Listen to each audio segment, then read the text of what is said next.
চিকিৎসা সেবার মান নিয়ে উদ্বেগ ফেনীর একটি পরিবারের বাস্তব ঘটনা। দেখুন পুরো প্রতিবেদন। চিকিৎসা মানুষের মৌলিক অধিকার, আর সেই সেবায় সামান্য অসঙ্গতি একজন রোগী ও তার পরিবারের জন্য হয়ে উঠে পড়ে গভীর দুশ্চিন্তার কারণ। ফেনী সদর হাসপাতাল সংক্রান্ত একটি ঘটনা। এখন উদ্বিগ্ন একটি পরিবার।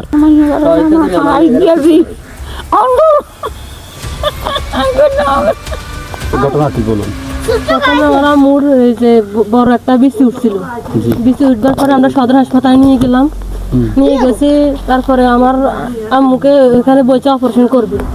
এরপরে অপারেশন করলো, করার পরে এরা কাটি কুটি ফেলালো। এরপরে বলে আমরা পারবো না, আমাদের দ্বারা সম্ভব না, আপনারা ঢাকা নিয়ে যান অথবা চট্টগ্রাম নিয়ে যান, যেখানে যান, আমরা পারবো না। এবার আমি যে প্রশ্ন করলাম, আপনারা না পারলে এটা করতেন না, ধরতেন না, তাহলে কেন ধরলেন? ওরা বলে কি আমরা দেখলাম শুধু, হয় কি না, এখন আমাদের দ্বারা সম্ভব না, আপনারা নিয়ে যান অন্য জায়গায়। রোগীর স্বজনদের ভাষ্য অনুযায়ী চিকিৎসা গ্রহণের পর রোগীর শারীরিক অবস্থা অপ্রত্যাশিত অবনতি ঘটে। আমাদের হাতে আসা ভিডিও ও তথ্য অনুযায়ী বর্তমানে ওই রোগী গুরুতর শারীরিক জটিলতার মধ্য দিয়ে সময় পার করছে। এরপরে আমি আমার মাকে নিয়ে বাড়িতে নিয়ে এসেছি। বাড়িতে নিয়ে আসার পরে আমার আম্মু দুদিন ছিল, দুদিন পরে আমাদের দেশবাসীদেরকে জানালাম, ওরা নিয়ে ঢাকা নিয়ে গেল। আমরা যতটুকু শুনতে পেরেছি যে ওনার এই অসুস্থতার খবর আপনি জানতে পেরে প্রাথমিক নিজে যতটুকু অ্যাবিলিটি আছে তা দিয়ে দাঁড়ানোর চেষ্টা করছেন। হ্যাঁ ঠিক আছে, আমি ওই অ্যাম্বুলেন্স দ্বারাই ঢাকাতেও পাঠাইছি। আচ্ছা আচ্ছা। এখন চিকিৎসার জন্য এর অর্থ নাই, এতগুলো অর্থ আমি কিভাবে চালাই? যে মানুষটি প্রতিদিন পরিবার চালাতে খেতে হয় হিমশিম, আজ সেই মানুষটি হাসপাতালের দরজায় কড়া নাড়ে।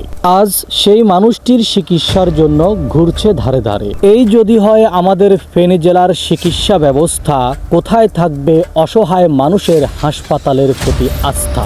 এই অসহায় মানুষটি বর্তমানে ঢাকার একটি হাসপাতালে চিকিৎসাধীন অবস্থায় রয়েছেন। ওনার এই চিকিৎসার জন্য প্রয়োজন এখন 5 থেকে 6 লক্ষ টাকা, যা ওনার পক্ষে জোগাড় করা প্রায় অসম্ভব।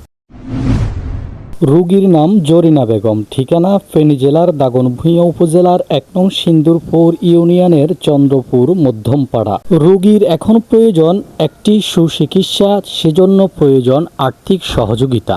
তাই তার দেশবাসী, তার আশপাশের মানুষরা তার পাশে এসে দাঁড়ানো প্রয়োজন। আমাদের ফেনী জেলার অনেক হাসপাতালেই এই ধরনের অনেক ঘটনাই ঘটে থাকে, যা আমরা সামাজিক যোগাযোগ মাধ্যম ফেসবুক বা ইউটিউবে দেখতে পাই। স্বাস্থ্যসেবা একটি সংবেদনশীল বিষয়। ফেনী জেলার সাধারণ মানুষ চায় নিরাপদ হাসপাতাল, সুস্বাস্থ্য ব্যবস্থা। প্রতিবেদক সাইফুদ্দিন, জনতার ভাষা, ফেনী।